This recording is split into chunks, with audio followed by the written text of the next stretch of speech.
After the success of Pokemon Red, Blue and Yellow, Gamefreak decided to do something no one expected and make more games, because money is cool. Following the theme of the subtitles being colours, these games were titled Gold, Silver and Crystal. Gold and Silver released November 21st, 1989 in Japan, with Crystal being released a year later on December 14th, 2000. These games are also known as Generation 2, with an entirely new region and 100 brand new Pokemon alongside the original 151. My name is Renegade and welcome back to the Pokemon Mainline Retrospect, where I go through every mainline game in the series, including remakes, and discuss how good these games are and whether they still hold up today. Last episode we talked about Generation 1, and came to the conclusion that while it is a decent starting point, the game's quality is very much lacking and doesn't hold up as well as a lot of people make it out to do. Overall, it's a bad game and I definitely don't recommend it. Today, if you couldn't tell from the intro paragraph, we're talking Generation 2. I highly recommend you watch the first video on Generation 1 to get a gist on how I'm going to do this, but I'll explain it here quickly anyways. Essentially, we'll do a road to each gym leader kind of thing. For example, the first section will be Road to Falkner, second will be Road to Bugsy, and I'll have intermissions in between sometimes to talk about stuff like version differences or the combat. And finally, I want to mention that I played Pokemon Crystal for this video as decided via a Twitter poll that I put out. However, like I stated, I will be talking about Gold and Silver as well for version differences. With that out of the way, let's begin talking Pokemon Generation 2. Okay, so before we start, I do want to point out that the opening animation is actually a lot better than it was in the Gen 1 games. In Gold and Silver, it shows a lot of different Pokemon in different habitats.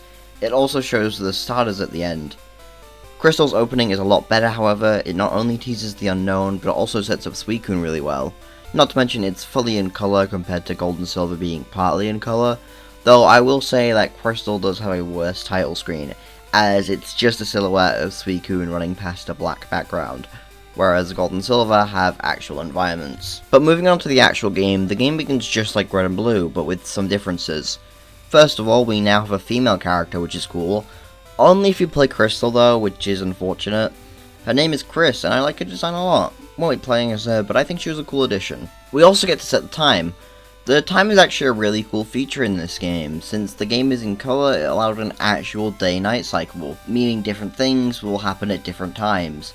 For example, it affects what Pokemon appear and how the game looks. After choosing our gender and setting the time though, Professor Oak wakes up.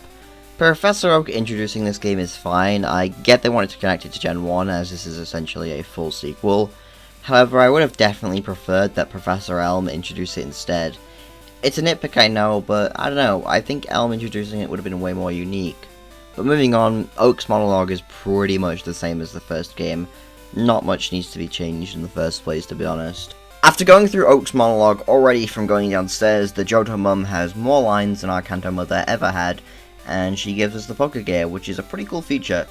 In the beginning there's not much use for it as it's just a phone, but then as you play you get access to the region map and it can also become a radio. Upon leaving the house I started to head to Elm's lab, and I think being able to actually see and speak to your rival before you're even meant to meet him is a really cool detail, and it foreshadows an event that happens later in the game. Inside Elm's lab is where we can pick our starter, and I do want to point out that it is kind of funny how Elm's lab is just Oak's lab, but with an extra thing or two. Like, they're dead-ass the exact same layout. Moving on, Elm is already a way more interesting character to me than Oak was in Gen 1, because the writing has definitely improved. For example, it's implied Elm already knows us before the game starts, meaning we already have a bond with him, and we're actually being told stuff. Instead of being expected to just know to go to Viridian and get Oak's parcel, Elm tells us to go to Mr. Pokemon's house, and even tells us that it's beyond Cherry Grove, so we have a sense of direction in the game. So that's what we're going to do. I chose Totodile and started to head towards the first route of the game. I do want to talk about the first route in this game, because most of the stuff you'll see while going through this route is a big step up from the first game.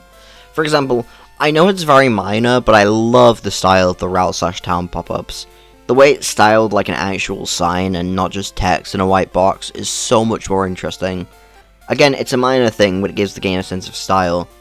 I also love that the route has multiple pathways instead of being entirely straightforward, which is something Red and Blue suffered from. Granted, there's only one extra pathway for this route, but it's still a big improvement and gives the player incentive to explore. However, it's not all perfect. Since this is a new generation, you'd expect for a lot of your encounters to be brand new Pokemon. But nah, on Route 29, which by the way is the Route 1 of this game to be clear, you can find a Pidgey, Rattata, Sentret, Hoot, and if you're playing Crystal, a Hoppip. Pidgey has the second best chance at spawning and spawns during both the day and sunrise. Hoppip only has a 5% chance of spawn, Hoot has the best chance at spawning but only spawns during the night, and Sentret has less chance than Pidgey does. Most players will start this game during the day, so you're far more likely to find a ton of Pidgeys as your first couple encounters, which kinda sucks.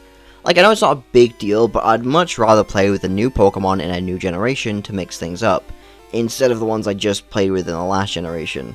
And spoiler alert, this persists throughout the entire game, but I'll get to that later. Speaking of wild Pokemon, there have been some changes to the battle UI.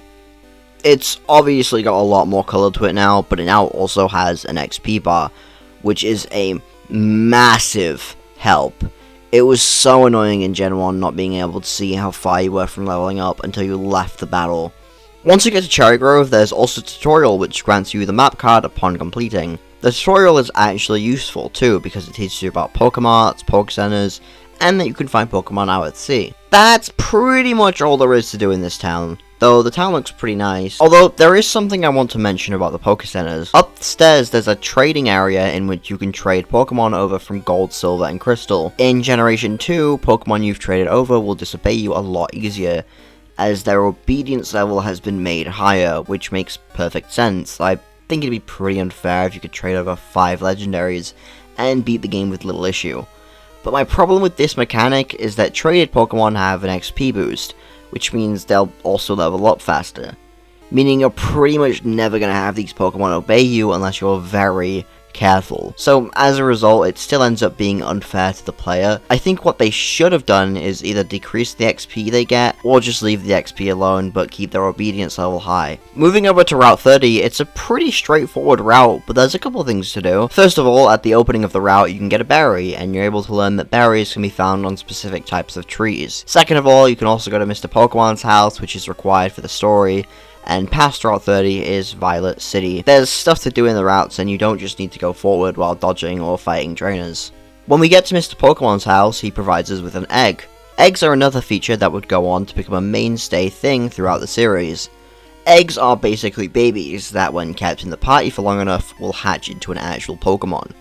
I think this is a really neat trick of giving us more ways to catch Pokemon other than just finding them out in the wild or trading them. The way to get eggs is to go to a daycare, and as long as you have 2 Pokemon within the same egg group, and of opposite genders, they'll do the thing and produce an egg. Professor Oak also reappears here, and all he does is give us a Pokedex, but we do learn that he hosts a radio show in Goldenrod City, which is really interesting, because we didn't really learn much about Oak in Red and Blue. We then get a call from Elm, and he's been robbed, so we have to go all the way back to our hometown again. Heading back, we ran into the same guy who was looking into Elm's window earlier, who was apparently just planning a robbery.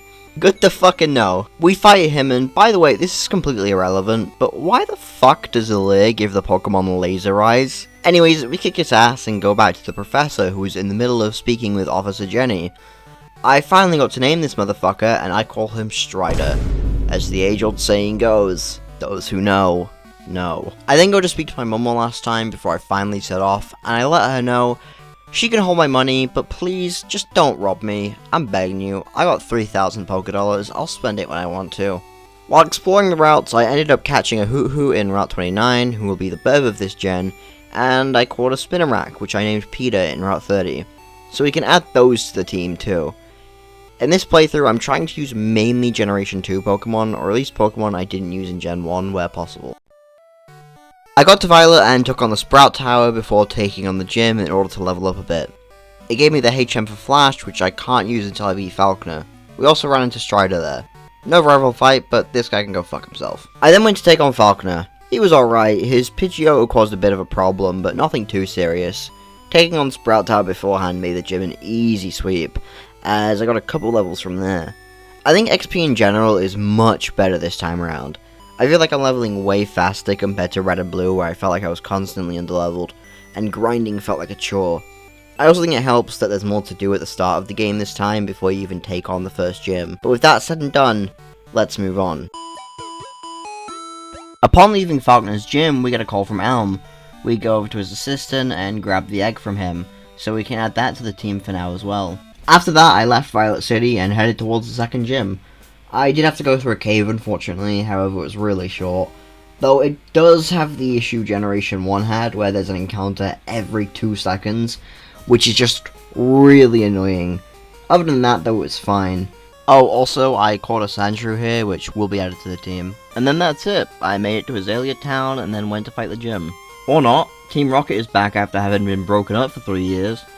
And they're cutting off Slowpoke tails for some reason. I guess to make a profit, but their tails grow back anyways, so what the fuck is the point? Are they stupid? I then just proceeded to grind for a bit, and then I went to fight Bugsy. Didn't grind for long, but it was both not worth it and completely worth it. Bugsy's Scyther has a move called Fury Cutter, which provided massive trouble and almost made me lose, as every time it hits an attack in succession, it gets stronger. However, Scyther managed to miss once, and that was all I needed to take home the second badge.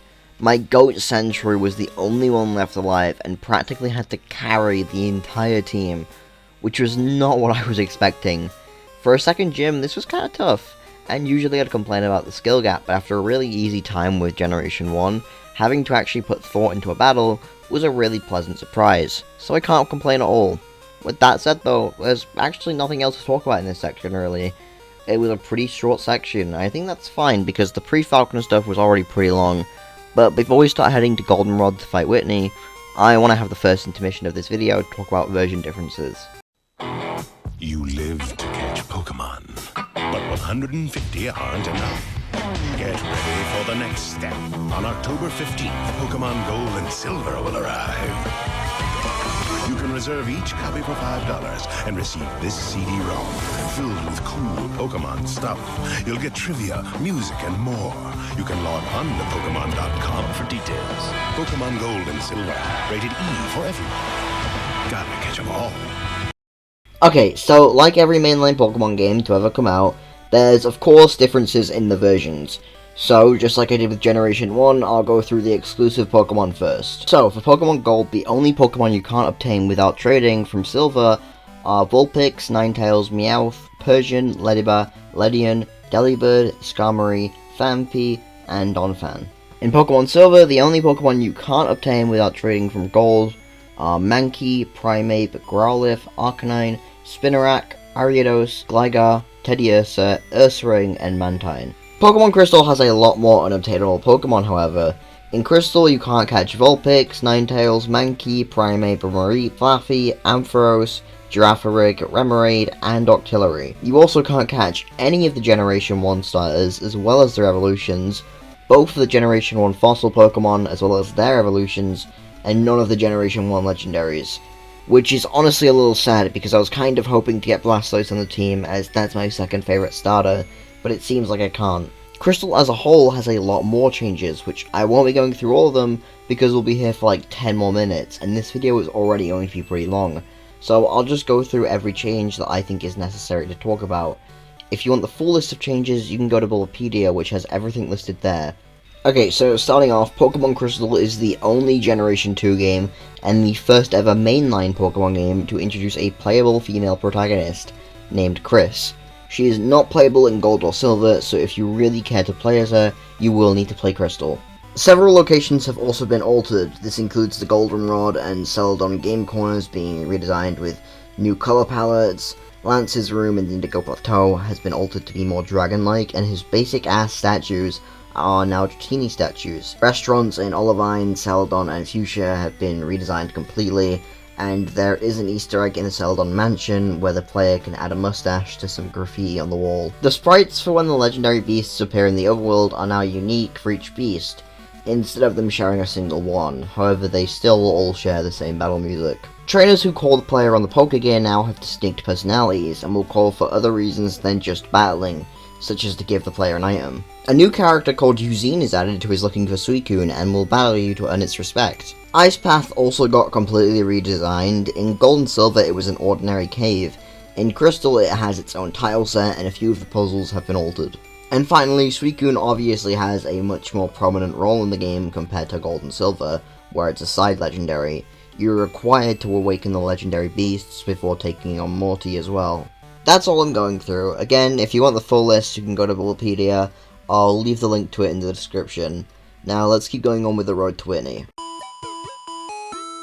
After the ass beating I got from Bugsy, I decided I wanted more money, and to do that, I chose to stop letting my mother save my money for me.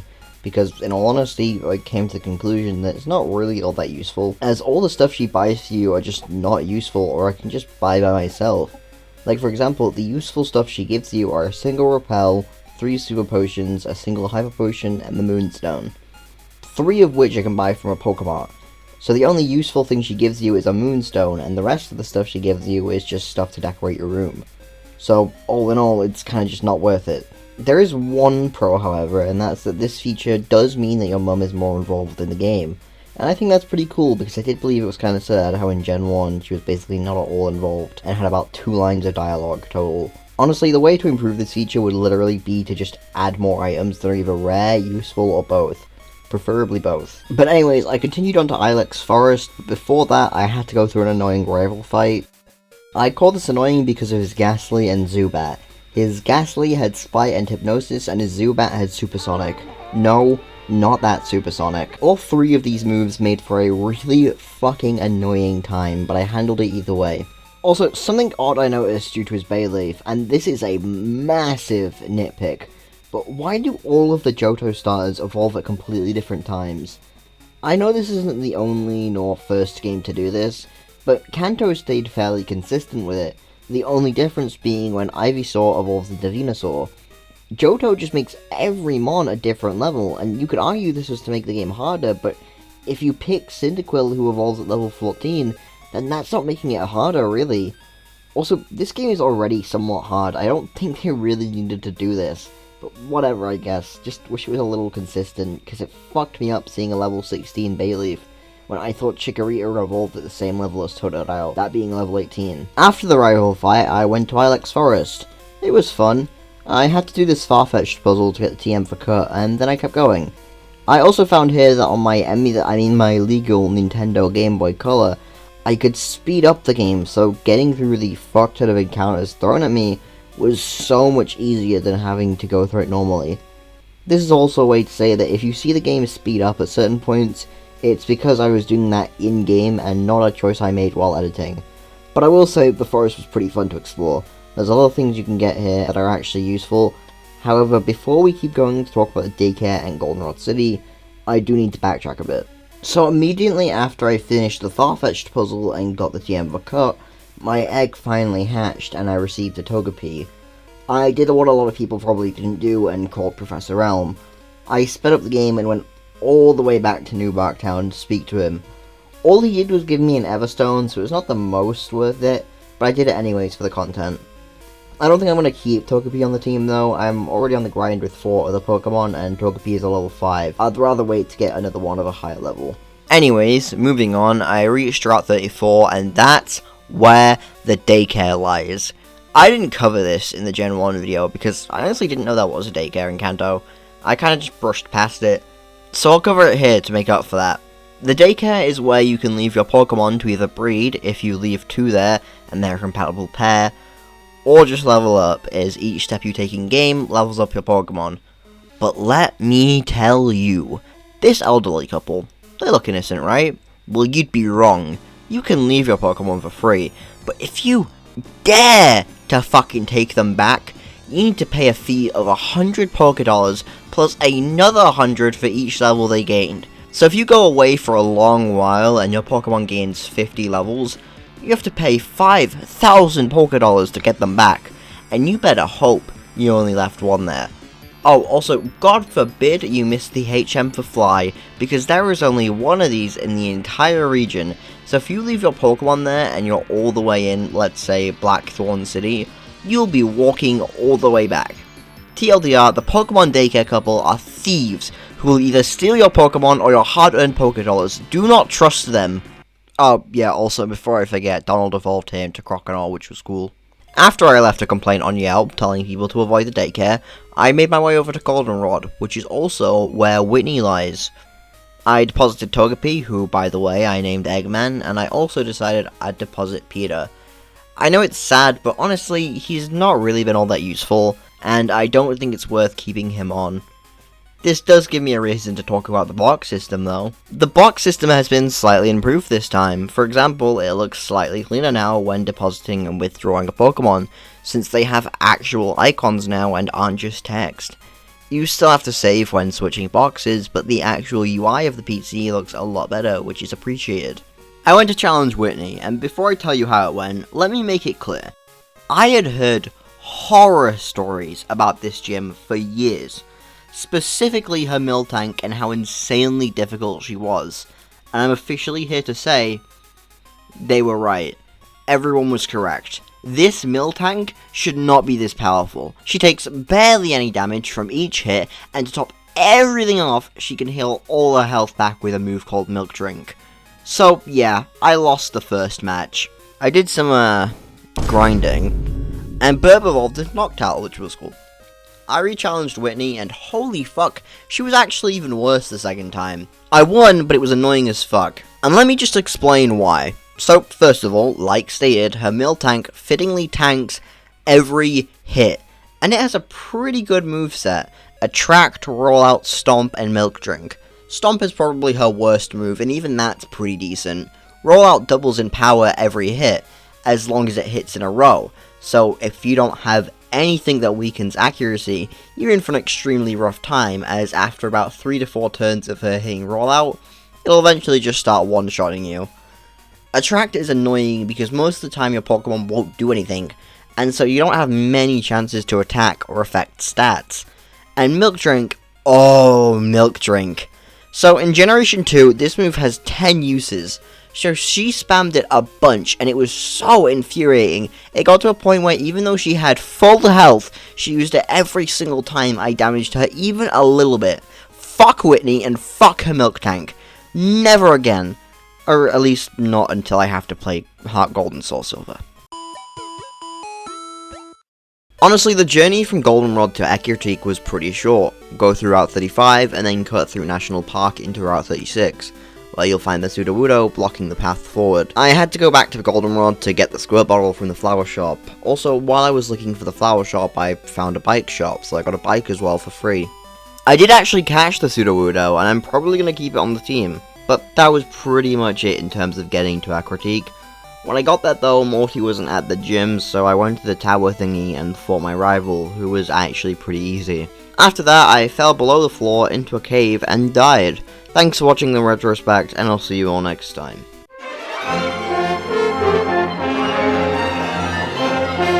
Okay, but no, I actually had an encounter with the legendary beasts.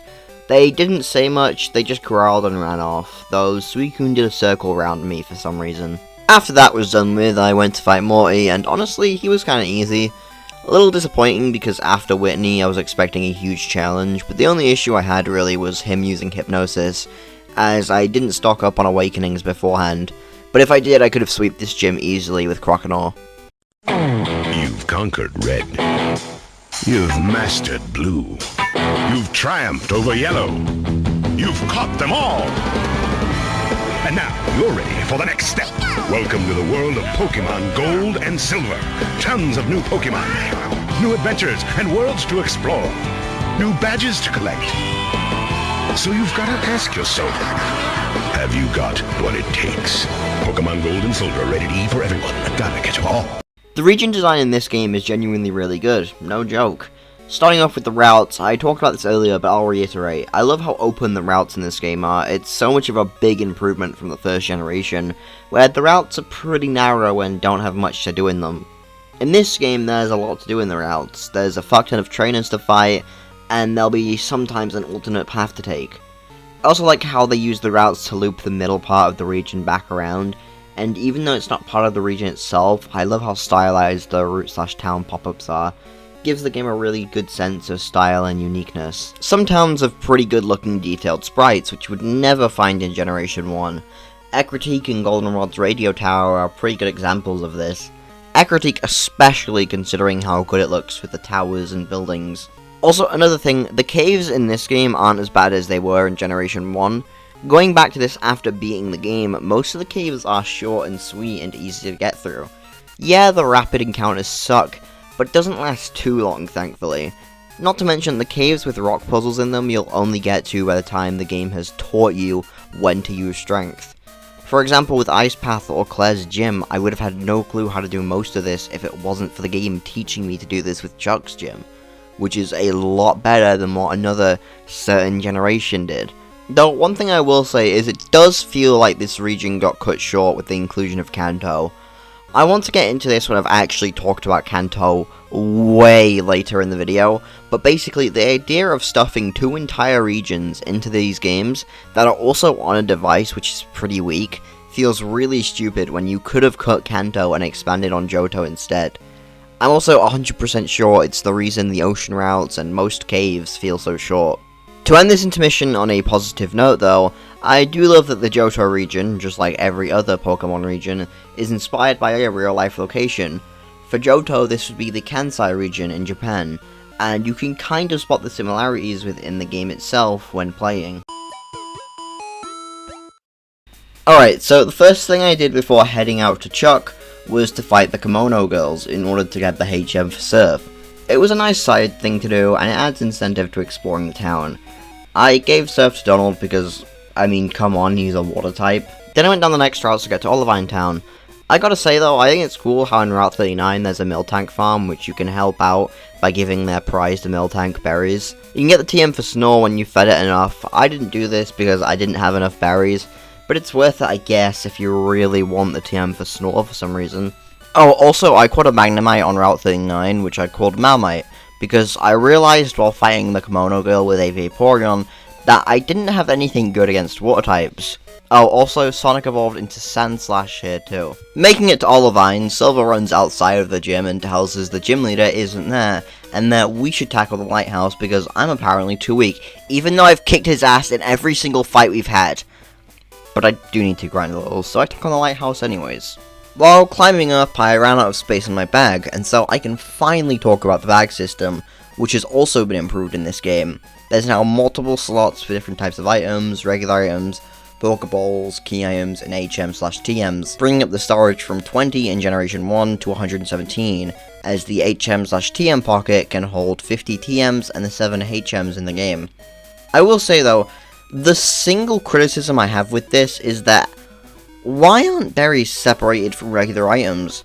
You're gonna be collecting a lot of berries while playing as you find them pretty regularly throughout each route, so why not put them into an extra slot?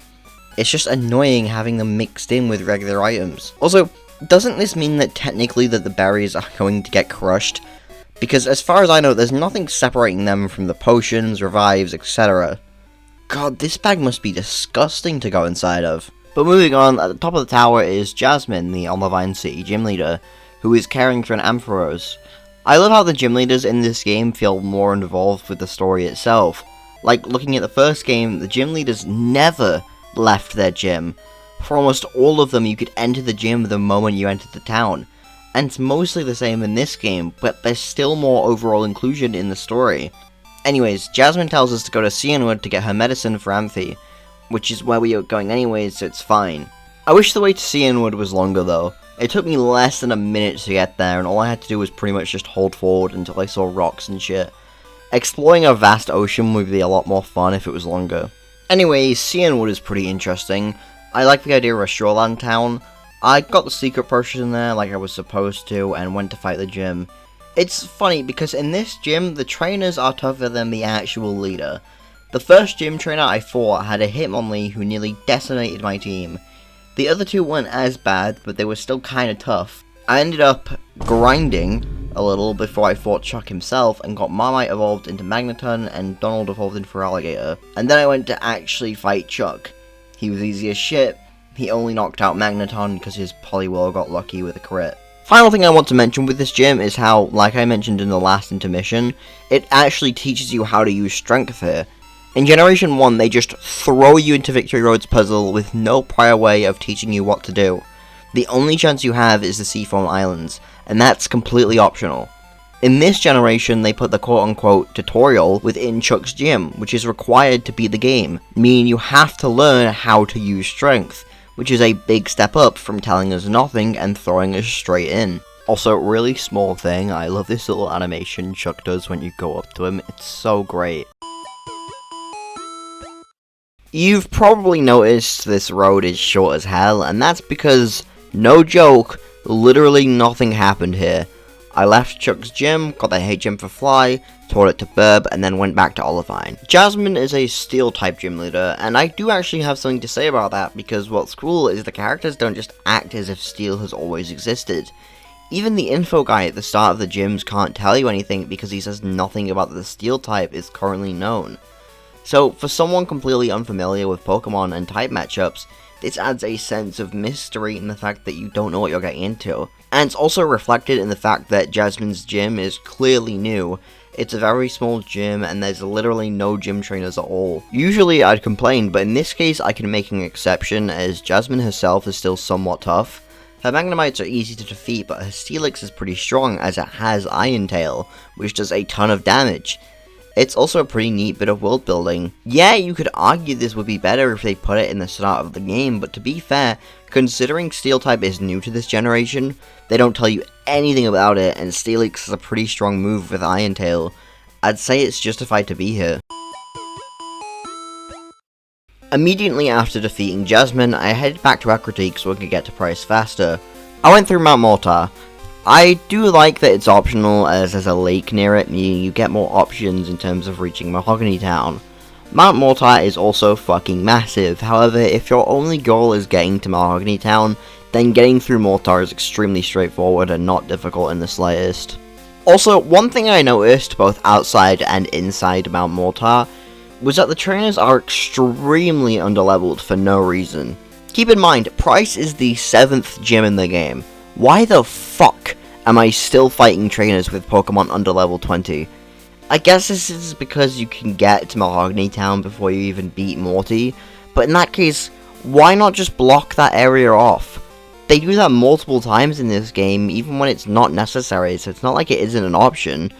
It just feels really underwhelming fighting trainers with pretty weak Pokemon compared to mine, when I'm so close to the end of Johto's Pokemon League.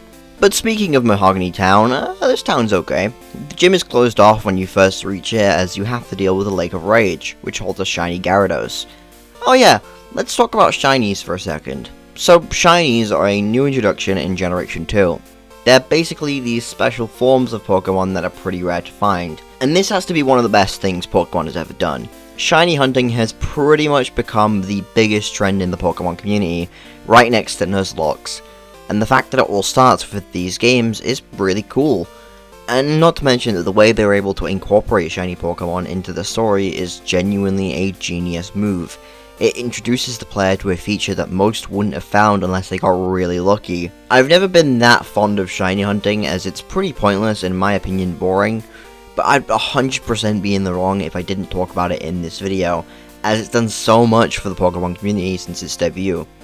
Also, by the way, technically shiny Pokemon exist in Gen 1, but they weren't really a proper feature, which is why I didn't bring them up in the Generation 1 video. Oh yeah, also I caught the Red Gyarados, and it will be added to the team as the final member. Upon getting the Red Gyarados, I also got a Red Scale, and we ran into Lance, who I have to help investigate shit. I then travelled to Professor Pokemon's house to give him the Red Scale, and he gave me the XP share for it. And yeah, let's talk about that.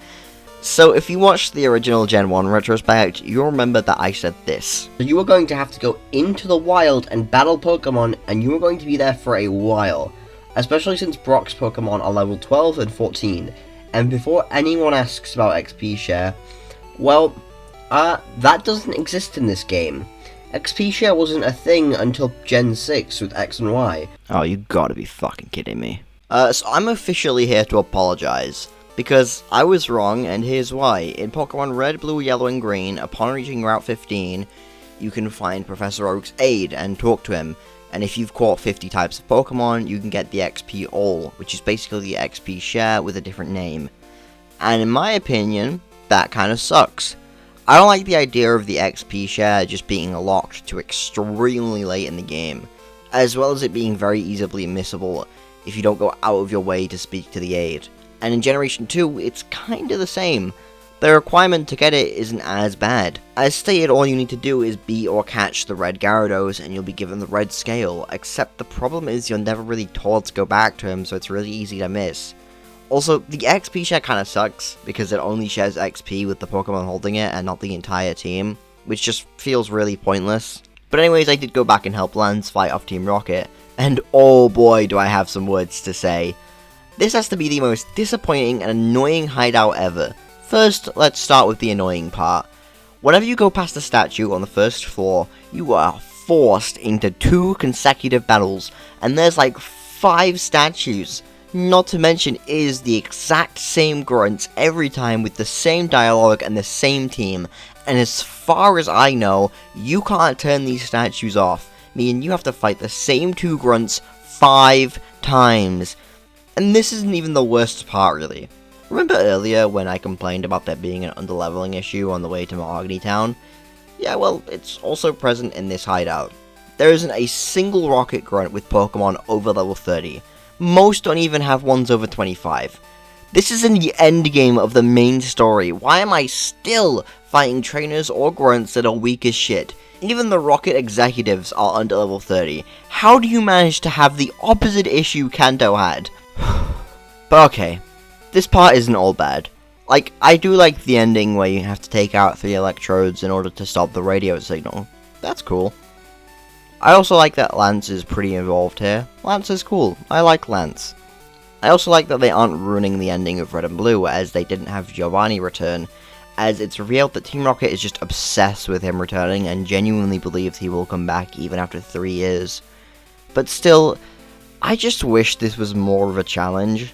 Gen 1 didn't help to make them a threat, so this generation could have corrected that. Also, it doesn't help that Team Rocket are barely in this game. Honestly, I personally would have just preferred we get a new evil team, but that's something I'll go into later in the video. Let's talk about the gym first. So, the Pryce fight suffers, unfortunately, from the underleveling thing too, which, considering he's meant to be the 7th gym leader, is actually insane. No joke, he's legitimately weaker than Jasmine, and just barely stronger than Chuck. My team basically destroyed him because I was overleveled for this fight from putting my Pokemon on an equal level as Jasmine's Pokemon.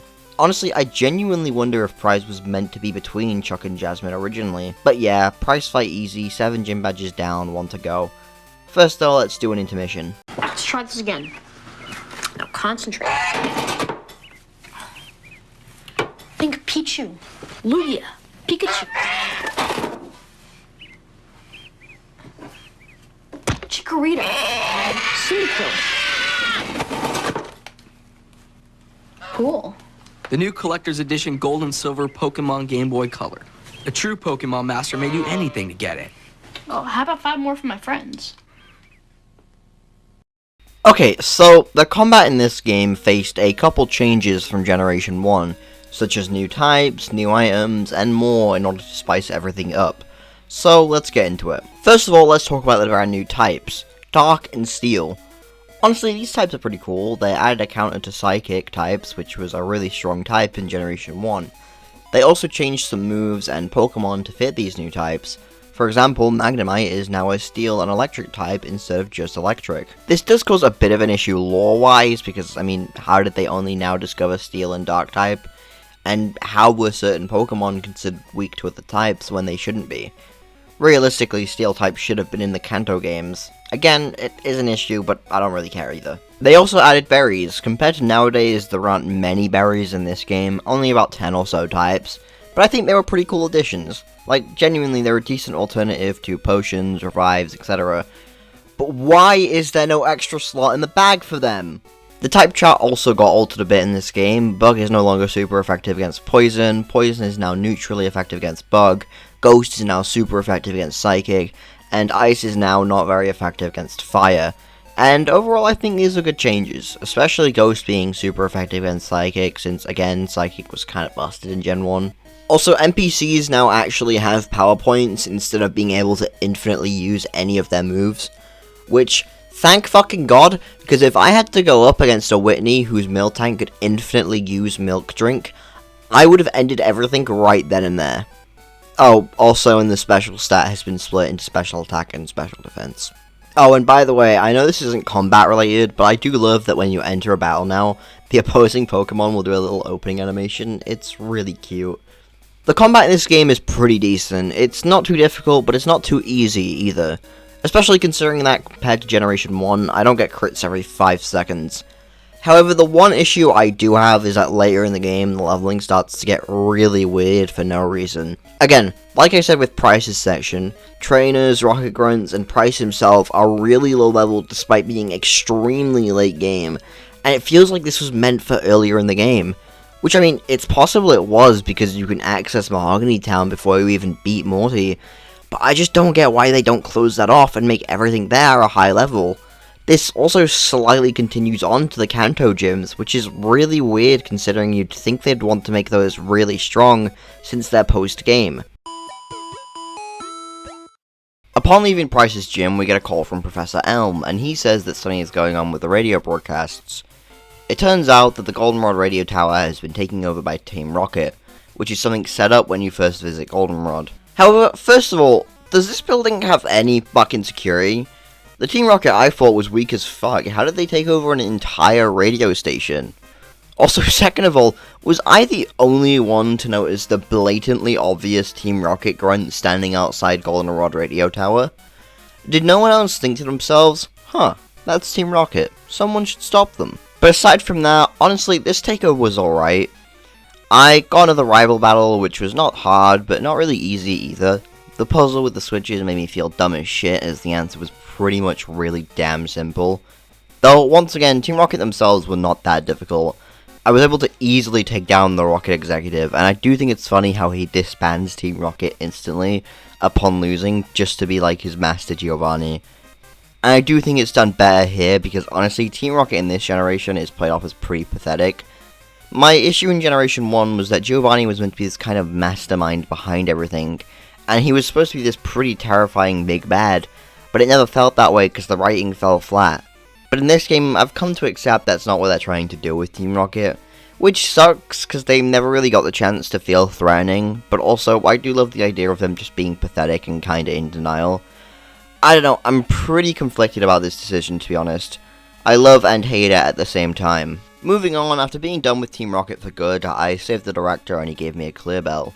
I did indeed give myself a Master Ball and catch Suicune now, but I'm not adding it to the team because, honestly, I don't need to. I'm happy with the current team. To get to Blackthorn City, where Clair is located, you have to go through the ice path, and I gotta say, this is sick as fuck. For a game that is only partly in color, pretty much, you would not be able to tell with this cave. This is easily my favorite cave in Generation 2.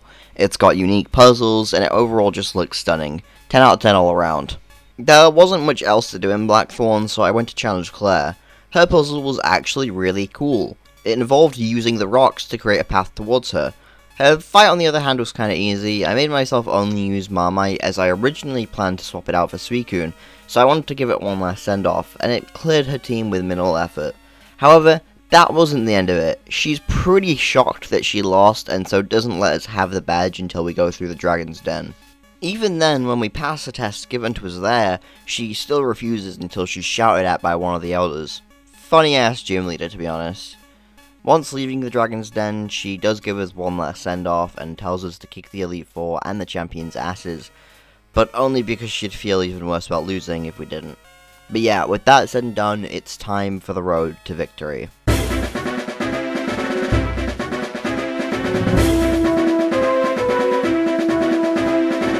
It first starts off with a call from Professor Elm, telling us he's got something for us back in Newbark. It's obviously the Master Ball for catching Suicune, but again, I've already done that, so I'm not really too bothered about it. I also had to go back to Ice Path for a bit to get the HM for Waterfall, but then it was back to going to Victory Road. Victory Road in this game takes place in Kanto, which I will say, I'm not really fond of. This generation just feels like it takes way too much from Kanto. I'll get more into this later, but I'ma just leave it at that for now. However, Victory Road and the Indigo Plateau have both faced massive changes in this generation.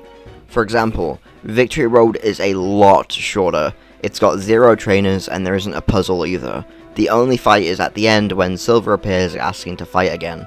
Which, by the way, his fight was pretty easy. I stomped his team quickly.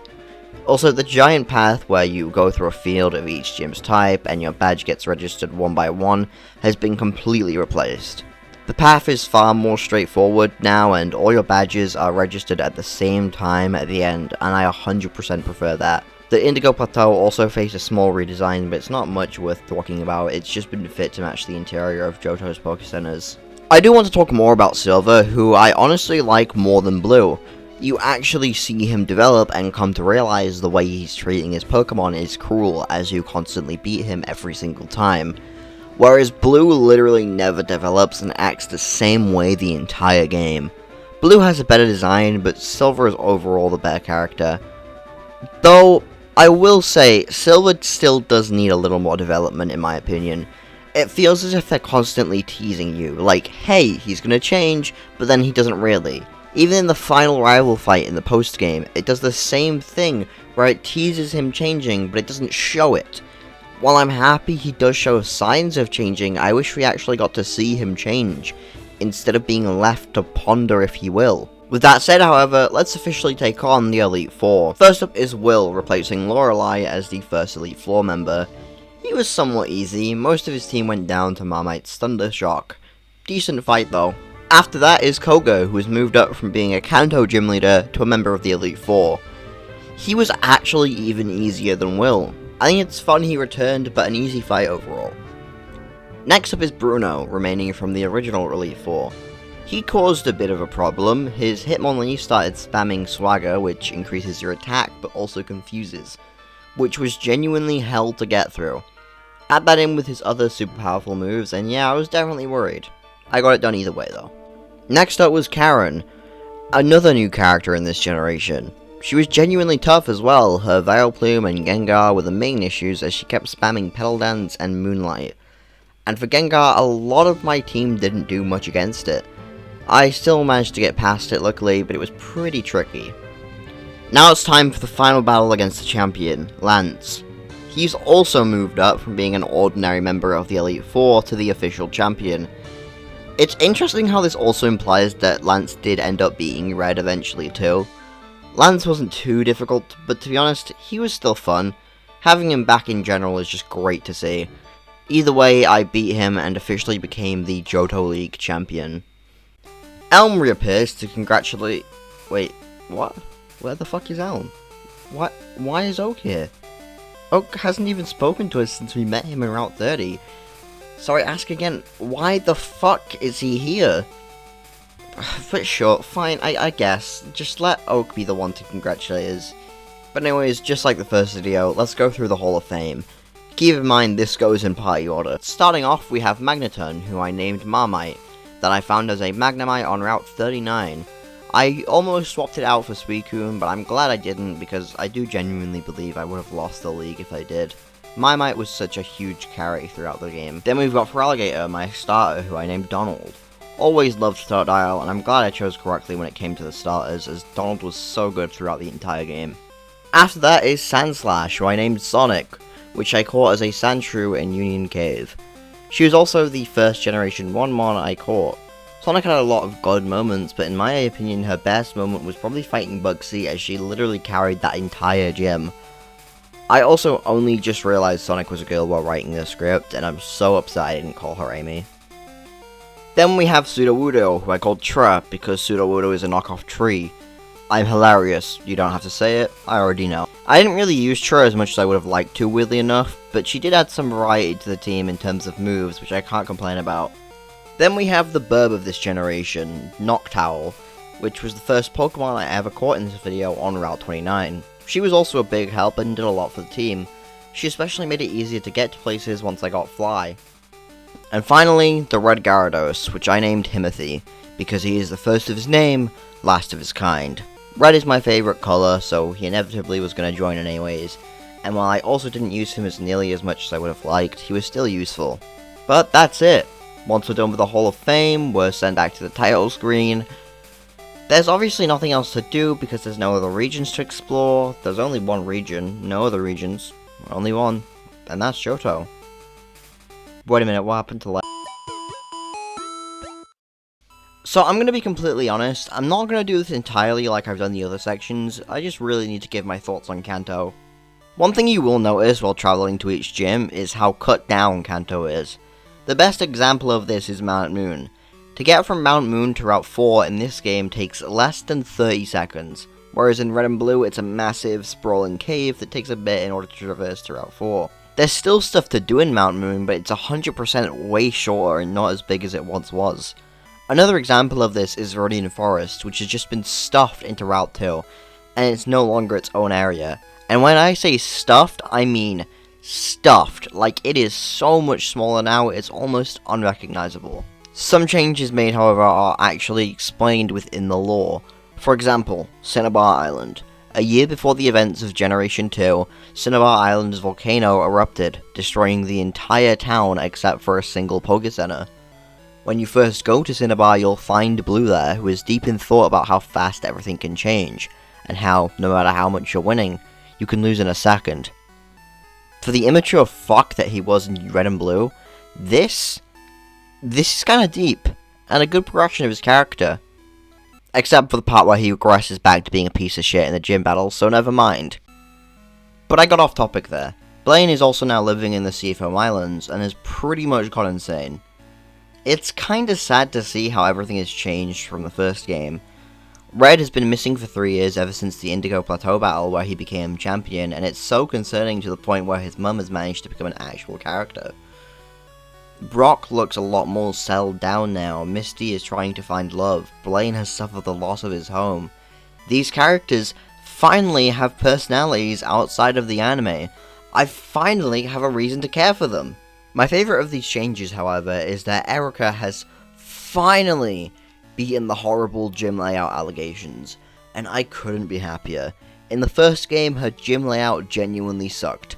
I don't know why, but it was complete dogshit and I hated it.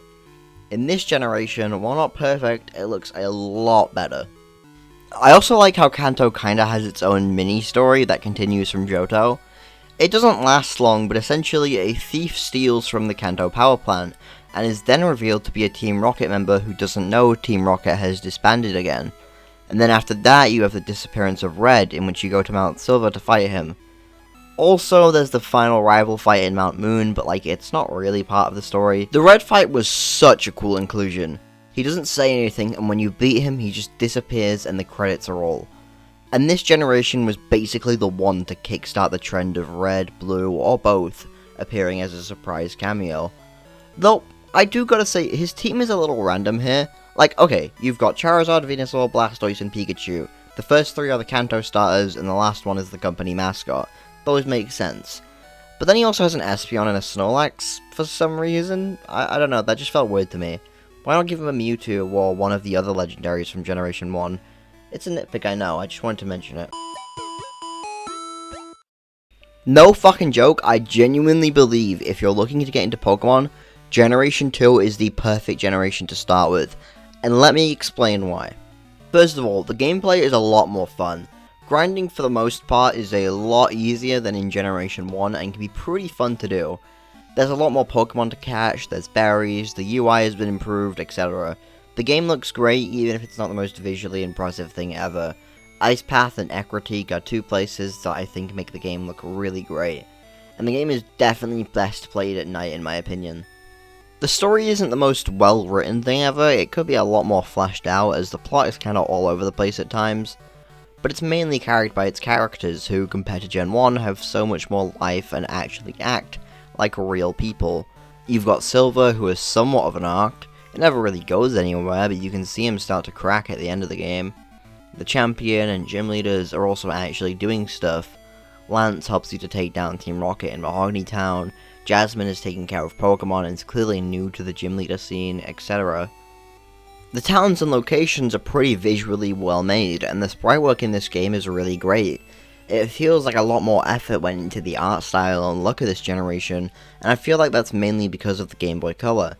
It's not perfect, and the proper visual leap of this franchise isn't until we get into the Hoenn games, but for what it's worth, this is really good. I like it a lot, and it made the region a treat to enjoy visually. Though, there's one thing this game suffers from which I have been dying to talk about. And that's how it tries too hard to stick to Kanto, and feels almost afraid to stray away from it. It's unfortunately very noticeable too.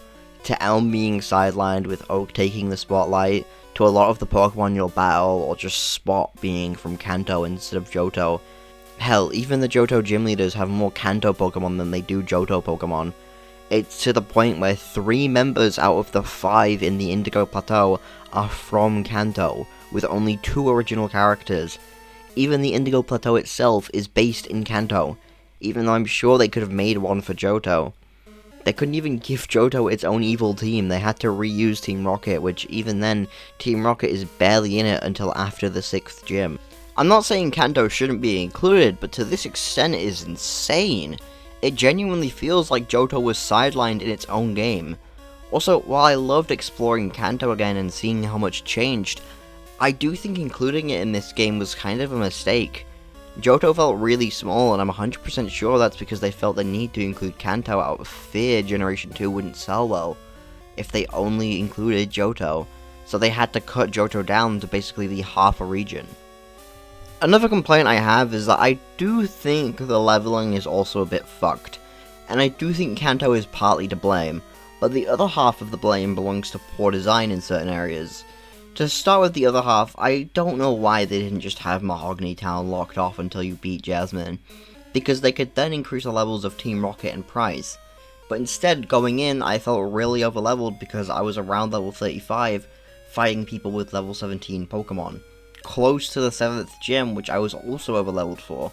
The reason I blame the other half on Kanto is because I genuinely believe this is because now that there's 2 sets of gym leaders, they had to lower the level ceiling so that players still had room to grow, instead of being almost max level by the red fight.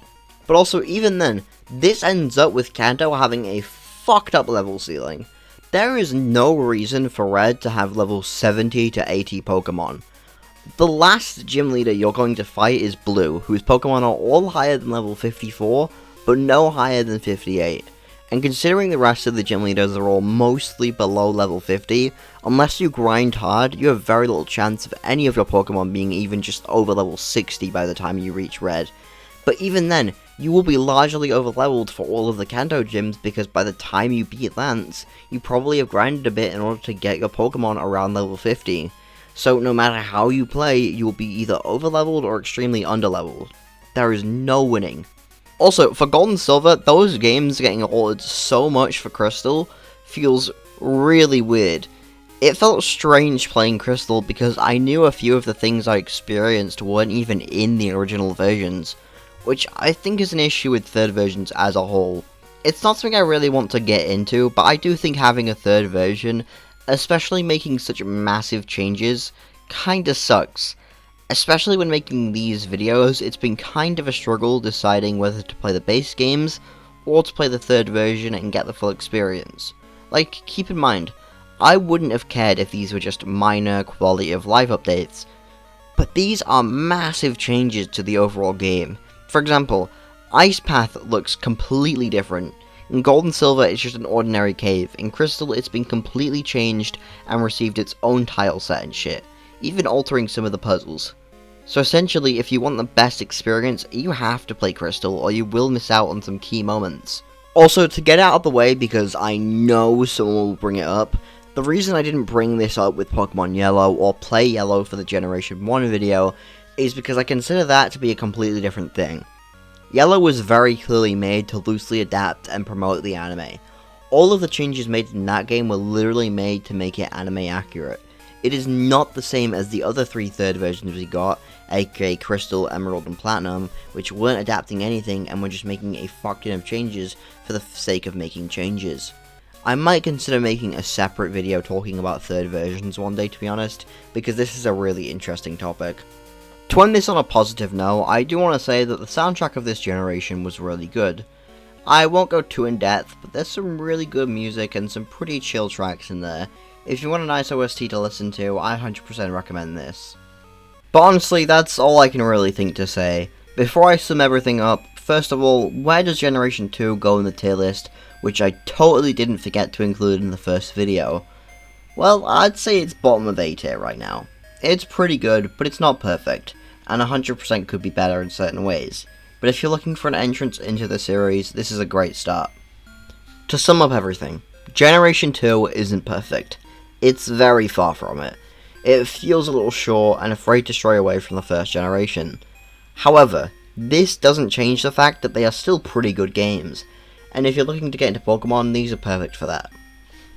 They're fun to play while still giving you a challenging experience, for the most part, all throughout. They also have a lot of personality and style to them, but unfortunately, if you're looking to get a full experience, I don't recommend playing Gold or Silver, and instead just going for Crystal. Now, I need a bit of a break from Kanto, so the next episode of this series will cover the Hoenn games, Pokemon Ruby, Sapphire, and Emerald, and then I'll cover Fire Red and Leaf Green. But for now, there's only one thing I can say. Thank you all for watching, and I'll see you all next time.